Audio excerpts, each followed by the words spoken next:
Magandang buhay sa lahat at welcome back dito sa aking Mathematics Tagalog tutorial. Sa video na ito ay papaliwanag ko sa inyo about solving problems involving capacity or volume. So magpipresent po ako ng different examples and step by step ay ipapaliwanag ko sa inyo kung paano po ito i-calculate at paano po sagutan what is asked in the problem. Okay, so let's start with number 1 example. 10 milliliters of alcohol are mixed with 6.8 liters of water. How many milliliters are there in the mixture? So, ano po yung ibig sabihin ng problem? Ulitin natin to understand the problem.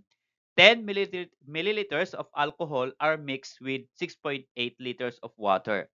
So, paghahaluin daw natin yung 10 milliliters na alcohol sa 6.8 liters na water. The question is, how many milliliters are there in the mixture?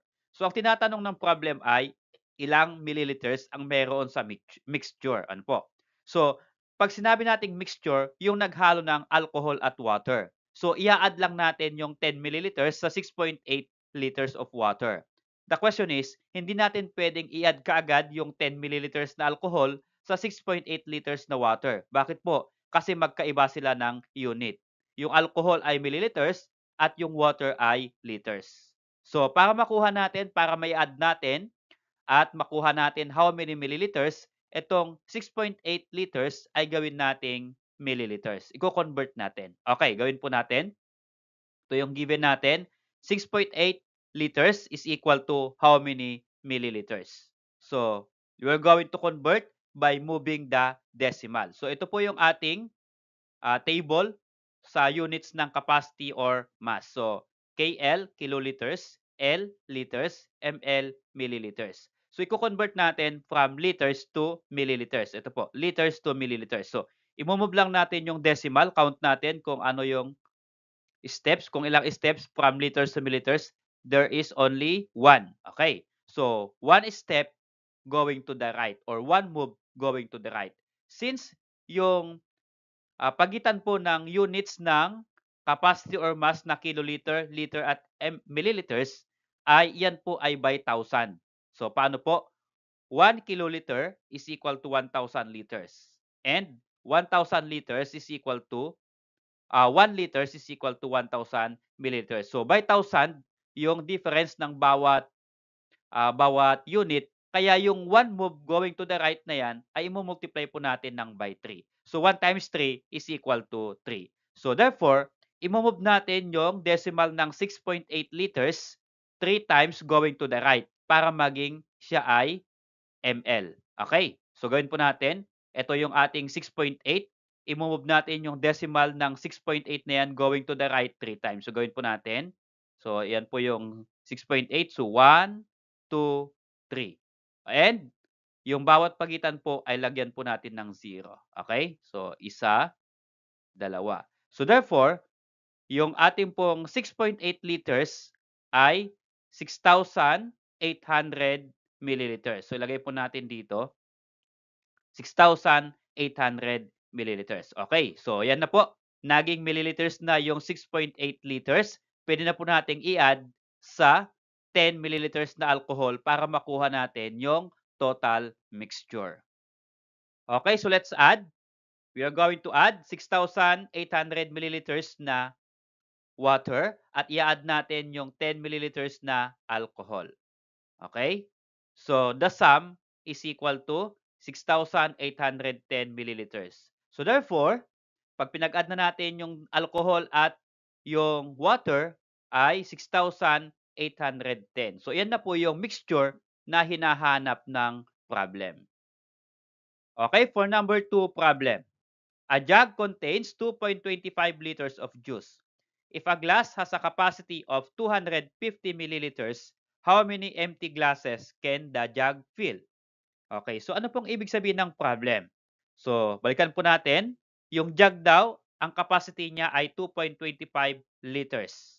At yung glass naman, may capacity na 250 milliliters. The question is, how many empty glasses can the jug fill? Okay, so ilang basong juice daw ang mayroon o pwedeng lagyan ng jug na may nilalaman na 2.25 liters of juice. So, ang gagawin lang po natin dito ay i-divide natin itong laman ng jug na 2.25 liters dun sa capacity ng glass na 250 milliliters. But we cannot divide directly kasi yung jug, ang unit na given doon ay, yung nilalaman ng jug ay liters. Samantalang yung ating glass, yung pwedeng ilaman dyan, ang unit niya ay milliliters. So therefore, i-convert natin yung liters to milliliters bago natin i-divide. Okay, gawin natin. Ito yung ating given. 2.25 liters, convert natin into milliliters. So again, ito po yung ating unit.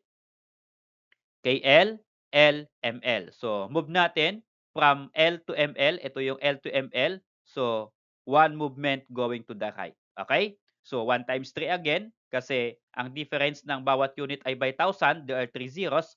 So, 1 times 3 is equal to 3. So, again, move natin yung decimal ng 2.25 sa right 3 times. Okay? So, dito po natin ilagay 2.25. So, move natin 3 times going to the right. So, count po tayo. So, 1, 2, 3. And then, yung space dyan sa dulo ay lagyan po natin ng 0. Okay, so we have 2,250. So, 2,250. So, lagay po natin dyan. So, 2.25 liters is equal to 2,250 milliliters. Okay, so since yung 2.25 liters na capacity ng jug ay naging 2,250 milliliters, so kapareho na po ng unit ng glass, pwede na po nating i-divide. So 2,250 milliliters, i-divide natin sa glass na 250 milliliters. So if you're going to divide, yung ml, cancel natin sa ml. And 2,250 divided by 250, the quotient is equal to 9. So therefore, there are 9 empty glasses that the jug can fill. Salamat sa panonood, kaibigan. Kung nagustuhan mo yung video na ito, please click like and subscribe kung bago ka pa lang po dito sa aking channel. So, kapag meron ka pong katanungan sa lesson na ito, sa video na ito, ay comment lang po sa comment box. At hintayin po ninyo yung aking reply. So be sure lang po na kayo po ay nakasubscribe upang sagon pag ako po ay nag-reply ay manonotify po kayo. Okay, so ito po yung reference na ginamit ko sa video na ito para po sa mga tatanong ng aking reference.